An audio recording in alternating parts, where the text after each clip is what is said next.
be great. Thank you. Oh, there we go. Thank you. Good morning, everyone. My name is Brenda McGee. I am the Director of Supply Chain Management for Adams 12. What that means basically is I am over the purchasing and warehousing departments for Adams 12. Hey everybody, I'm Molly Brandt. I'm our Chief Operating Officer here in Adams 12 5-star schools. Honored to serve in that role and moved into the role about 9 months ago. And I oversee kind of the operations of the district. So everything from school nutrition programs, our licensed childcare based programs, transportation, safety and security, custodial, grounds, maintenance, and construction facility design, aka the bond. And 2.5 monitoring report that will review portions of today as part of the internal monitoring report that I report to the board, and I did that last week at the board meeting. And the document for all the members is available on the shared drive. And also, if we can share, Molly or Brenda, if you want, we can share the document as well. Yeah, why don't you go ahead and share screen and we'll just run through Okay. the document. Brenda's going to take 2.5.5 and then I'll take the following two that we were asked to report on today. Okay. And I believe the first one on the list is 4130. Yeah, just a Which is second. not on the 2.5 monitoring report, by the way. Oh, okay. Sorry, I had that document pulled up. Let me get there. Unless you have it, Brenda. Sorry. I don't have it pulled up. I can Okay, give real us quick. 1 second. So sorry, guys.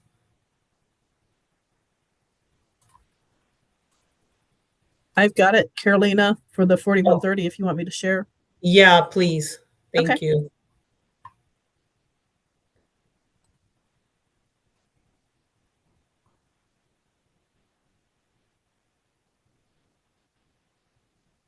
Thank you, Brenda. Oh, Am I showing the right thing? yeah, it's on your Gmail. Yeah, that's not what I want. Let's try this again. I know for some Zoom is reason. different than Yeah, I'm having a hard time sharing mine too. So give us 1 second. let's do this then.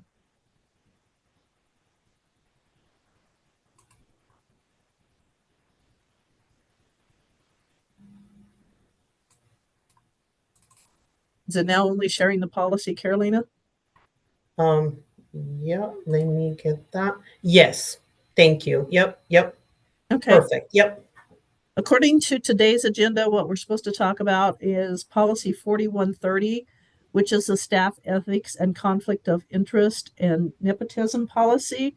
So, and I think more specifically what they were looking at was section 5.0. Yes. So let me bring that up. So according to section 5.0 of policy 4130, we're supposed to have a some type of monitoring of hang on, I'm trying to bring up another thing on my phone so I can see it.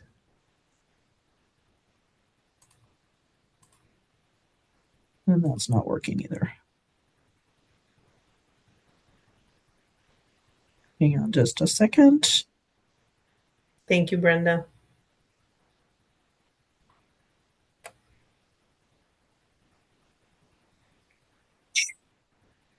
Okay, there we go.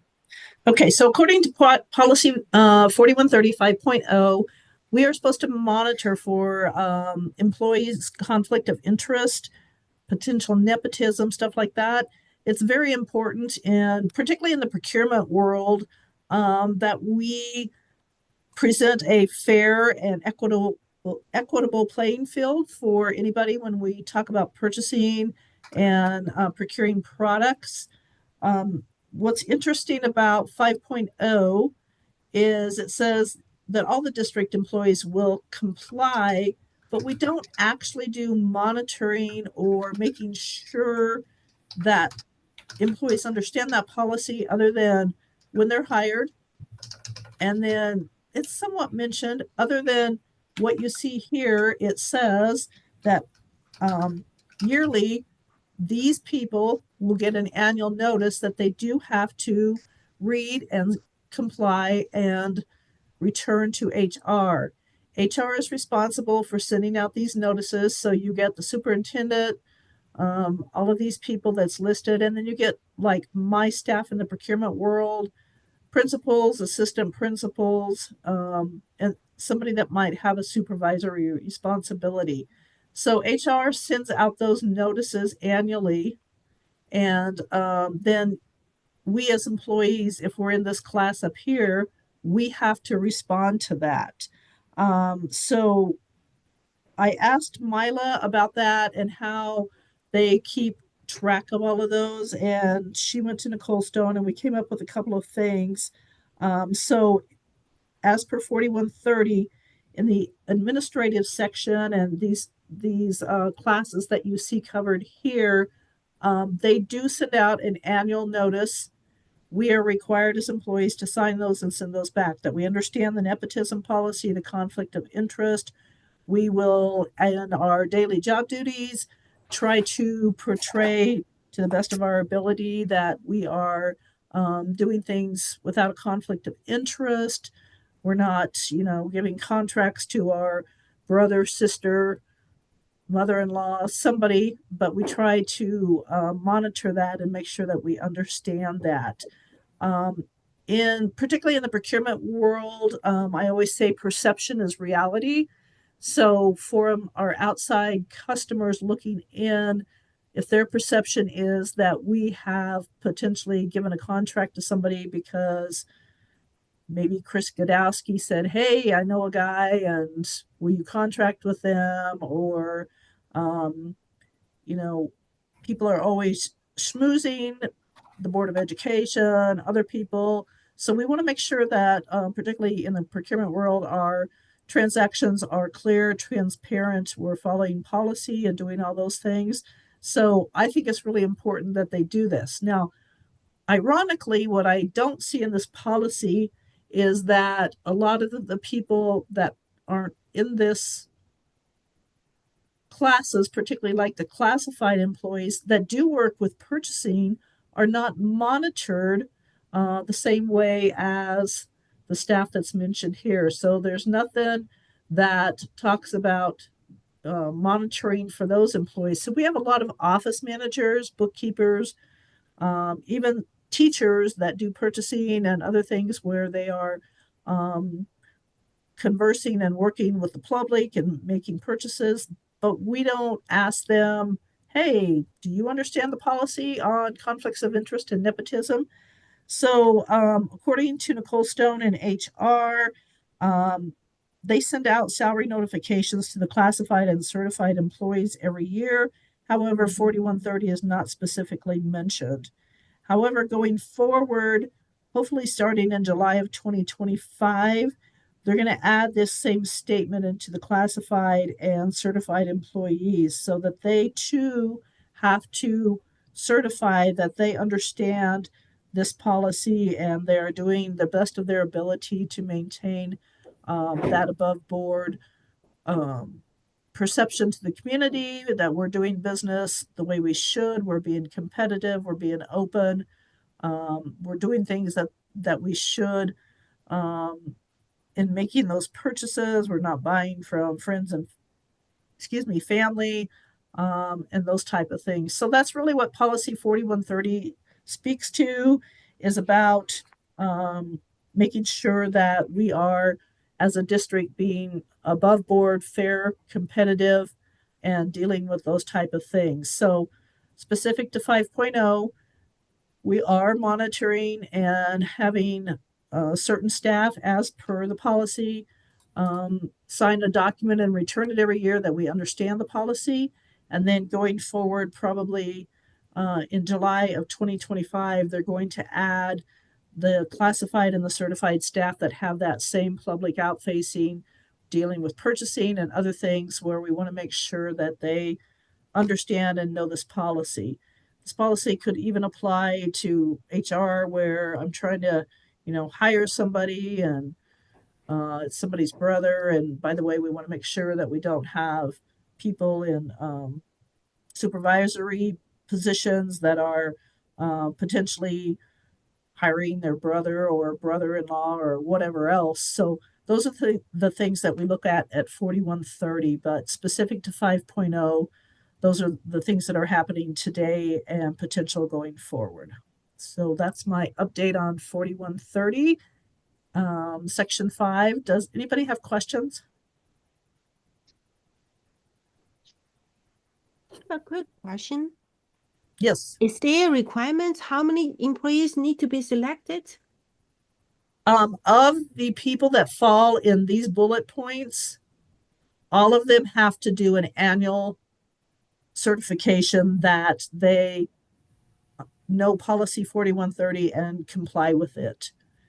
In regular certified and classified staff, currently there is not a policy for that.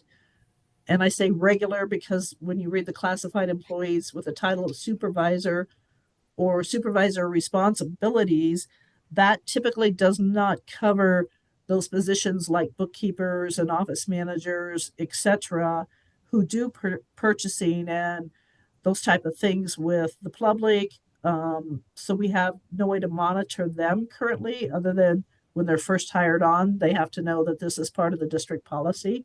But numbers, I do not know how many numbers would comply in this section. Thank you.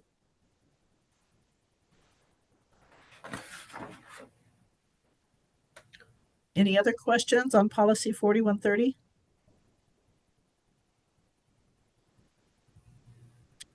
Okay, hearing none, Carolina, I'm going to stop sharing my screen. Okay. And then the next, Brenda, do you think that you just covered, I know you covered 5.0, there is also 2.55, conflict of interest in purchasing. Is there something that you want to add to that before we, or Molly, before we move forward? I don't know if you covered that one too. 2.55, let me look at it. I think it kind of applies the same way. Okay.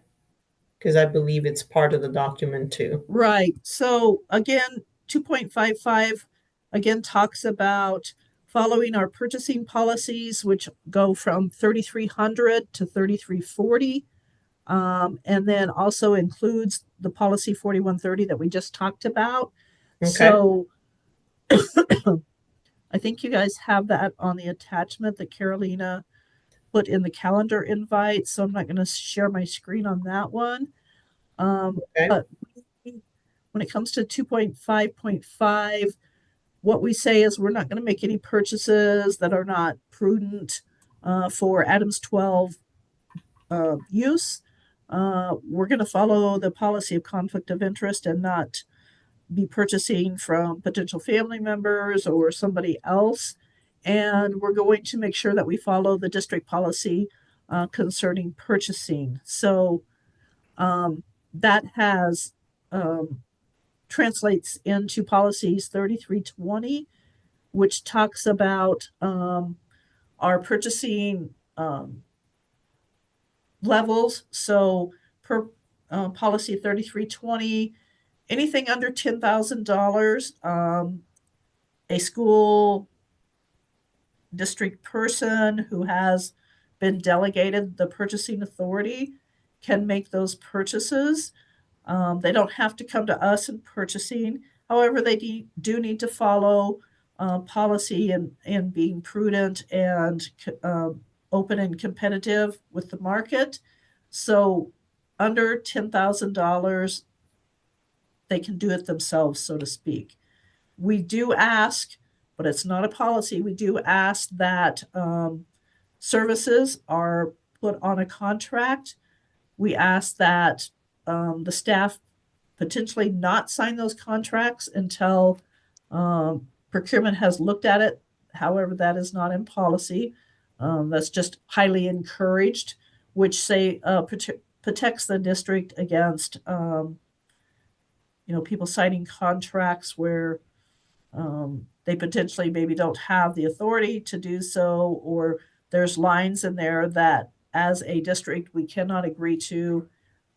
Typically, those things are like indemnification and point of law, limits of liability. Those are things that the typical staff member in the schools would look at and go, I don't know what that means. Sometimes we don't know what that means. We try hard to read those contracts and go over them. So per policy, then anything between the $10,000 and $100,000 purchase has to have an informal bid process, meaning again, the program is delegated such that they can go out and get those 2 quotes, but they need to have at least 2 quotes and show those to us to make sure that they are following policy. Purchases exceeding 100 grand do have to have a minimum of 3 written or electronic submitted proposals, and typically those are the ones that are coming to the purchasing department, and the senior buyers are taking care of those through a competitive bid process. Now, all of that said, that is 3320 in section 1, I believe it is. However, in section 5 of 3320, capital construction and facilities maintenance does have different thresholds than everybody else. So, Brenda, I'm yes, sorry, ma'am. we have a question Okay. from Mike.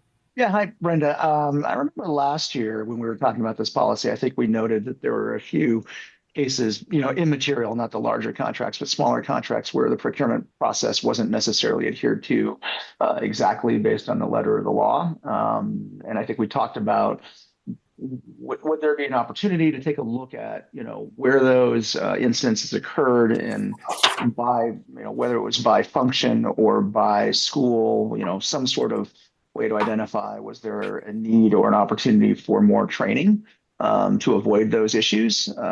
Is there a follow-up on that? Is there a way to look? Well, I guess 2 questions. One, did we do that? Is there a monitoring of where those infractions occurred? And are there any more to speak of this year? Or was there 100% compliance this year? Mike, to answer the first part of your question, no, I did not follow through with that and have any type of monitoring of that. I believe we have some generic things that are out there. And then the second part of your question, people are becoming more aware and asking more questions and working more closely with the purchasing department. So I am not currently aware of anything that would have happened outside of policy at this point in time. Doesn't mean it wasn't out there and we didn't see it, but in my opinion, we're doing a better job with training and communication and talking with staff, and they're working more closely with us on any of those type things happening. So And one more question. Do we have like one of those anonymous ethics hotlines, and do people ever call in and report stuff on that? I don't know the answer to that, Mike. Molly, do you know? I don't know that we have a quote, kind of like a hotline thing where people can call in and say, hey, so-and-so is doing whatever. I don't know for certain. I do know that complaints come in on various, whether it's ethics or code of conduct. I know because I have gotten, things sent to me from those who receive it, like, hey, we're going to be looking into this situation. Can you send us any documentation you have? So I do know that happens. And I believe on our website, Brenda, it shows the legal department as that person. I could be wrong.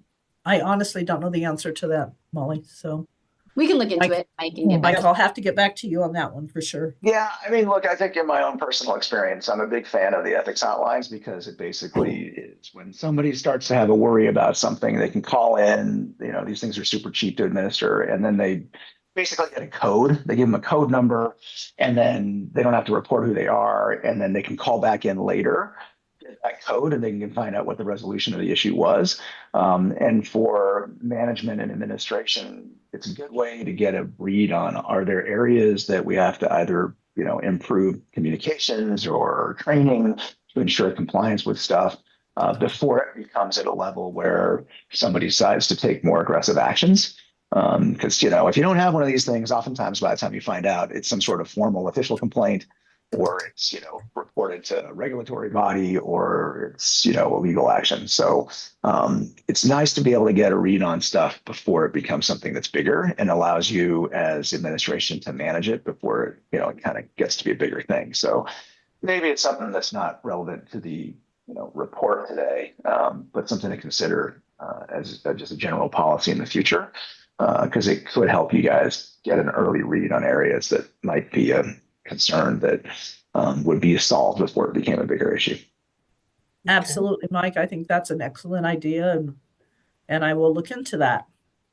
I know budgets are tight, but I mean, literally, I think they charge you like $50 a call, something like that. I mean, I've done this a couple of times where we've implemented it, a company hasn't been at, and you literally spend like $5,000 a year on it tops. So Okay. it's one of those where it looks like really good governance, and then B, it is good information for management as well. And Mike, if you have a name of a company or something that actually does that, could you email that to me? I will, yeah, I'll find out. Okay. A couple of them that we've used, and I'll let you know. Okay. That would be Take great. that. Thank you so much. Thanks, Brenda. Yeah. Okay, so that was 2.5.5, and now we have 2.5.8. Brenda, you can still see my screen, correct? Yes, ma'am. Yes. Okay. It's Brenda and Molly whenever you're ready. Thank you. So I'll go ahead and start on this one, and Brenda can fill in on anything I don't mention. So you can see on the screen and at the bottom of page 3 of the attachment and the calendar invite that 2.5.8 is really about how we interpret as the district must or shall seek approval from the board for any property acquisition in excess, and I'm going to talk acquisition first and then I'll talk disposition, but in excess of $500,000. Whereas it is not already budgeted, like in their annual budget, wasn't an approved budget request, right? It was outside of the bond, or outside of a mill levy override expenditure, okay? So knowing those are the 3 things we can spend, anything above and beyond $500,000 that is not budgeted, part of the bond, part of the mill, then needs to go through an approval process with the board. We do have that approval process in place. We go to the board with what's called a decision information report. And that's how we talk about the what, the why for the purchase. And then there's a motion the board takes to approve those. I will say in the monitoring period, which was July 1, 2024 through, hold on, let me just make sure. I think I'm doing it backwards. July 1, 2023 to June 30th, 2024. Yes. I'm always having to remember we're in the rears. Brenda and I took 3 different approaches to verify that did we have purchases over 500,000 and were they approved? That were not part of a approved budget in the bond or the mill levy override. So we had 3 purchases, and here are the 3 ways we found that out. 1, we had our assistant to the Board of Education pull all of the board agendas from the monitoring period. She looked through and pulled out any purchases that were discussed or approved via decision information report. That's how we found the 3. Then, as another cross-check, Brenda had finance pull for us a list of purchases over $500,000. We cross-checked that to any budget approval, a bond, or a mill expense. Once those were ruled out, we compared that report and the DIRs are in match. And then finally, we took a final step just to make sure there wasn't something out there that we didn't catch in those 2 reporting. We took a final step of emailing all the chiefs and asking them, are you aware of any purchases or dispositions of property in greater than 500,000, not already approved in budget, already approved in bond, or already approved in mill? And got confirmation from every chief in all of their areas after checking with their department leaders and validating that no, we did not, except for the 3 we are reporting in this monitoring report. I'll give you a little detail about what the 3 purchases were. So In August 16th, 2023, one of the DIRs was a cybersecurity vendor to reduce unstructured data risk. So that is one of them. The other is in December of 23, a replacement of a Northglenn High School track and field.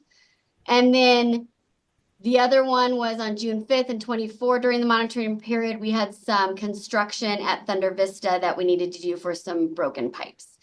So those were the 3 DIRs that were approved by the board and met this threshold of $500,000 or more, not budgeted, part of a bond or a mill. And we are in compliance, therefore, with 2.5.8. Right. Any questions on that one? Yeah, Molly, just real quick question. I just out of curiosity, I know there was like a ton of drama with the track at where is it, Mountain Range, where like something about like the replacement of the track, like what did the vendor we used, like when they used the road grader to tear it up or something, they messed it up.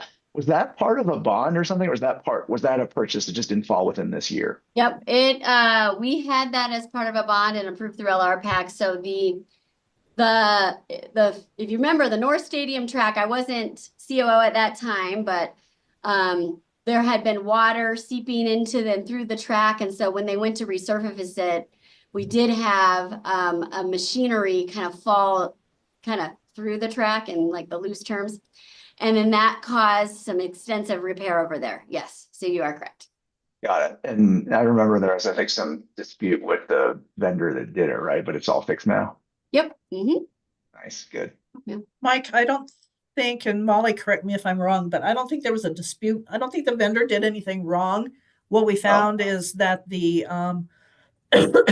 water table or drainage or something was maybe not properly done back when the track was built. So as we were doing this resurfacing and getting it started, by doing that milling and putting that milling machine on the track, it did, quote, fall through, and we have pictures of that.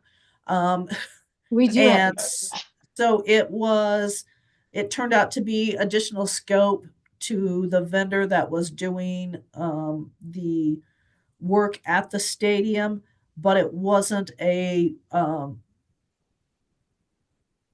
problem because of the work the vendor was doing. It was a pre-existing condition we didn't know was there until the work started, and whoops, we just lost a machine in a hole, and now we've got to excavate and do some other things. So yeah, it wasn't a result of bad operations on the part of the vendor doing the work. It was pre-existing conditions that we did not know about.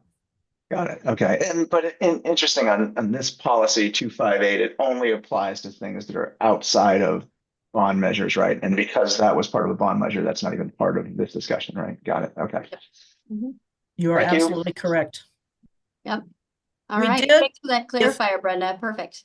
Yeah, and if I remember right, Molly, we did still notify the board on that one just because of the cost of the repair that added to a change order to the contract. So I do Okay. believe we still followed policy, sort of, Mike. We didn't have to report that particular change order to the contract, but I do believe it was reported to the board and the superintendent. Got it. Thanks. And I did check. It was also reported to LRPAC, our Long Range Planning Advisory Committee, which is another board committee. So yes. There's a lot of committees to report to. I know. Got to remember them all. We cover our bases. All Yes. right. Thank you. Moving on to 2.5.10. Mhm. Lots of words, not a lot of movement here. Really, this one is similar to the one above it, except it's about shall not dispose. So the first section of the language we take to mean that the district does not relinquish property ownership without assurance that the value received is considered to be at market value unless a proposed purchase is in excess of market value disclosed and approved by the board. So again, not a lot to report here. The district did not dispose of any property during the monitoring period, and therefore complies with the standard of that statement.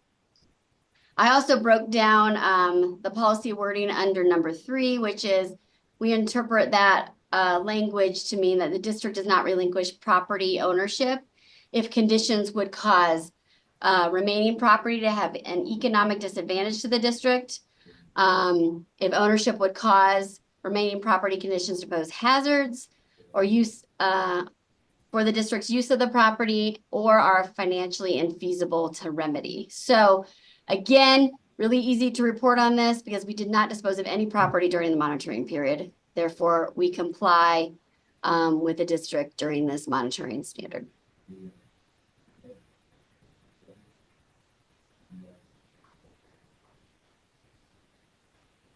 Any other questions you have for us? That's easy when there's no divisions. Yeah, there really wasn't. Yeah, I think that might be different. We're looking at both land. We're looking at not just property, but real estate acquisition during this next bond and this next monitoring period. We'll see where that ends up falling and where that lands, but that is to help support the phasing and transition and ultimate campus of Thornton High School. So those things are discussions in process, and if that happens during this monitoring period, which we hope to have that, then we'll report on that next year for you and follow the policies as set out for 2.5. Great, thank you. You're welcome. Do you guys have any additional question for Molly or for Brenda? No? Okay. Thanks, guys. Thank you. Thank you, Molly. Brenda, would you be okay staying for a little bit longer? Yes, ma'am. Okay, thank you, Molly, again. I appreciate it. Thanks. Thanks, bye.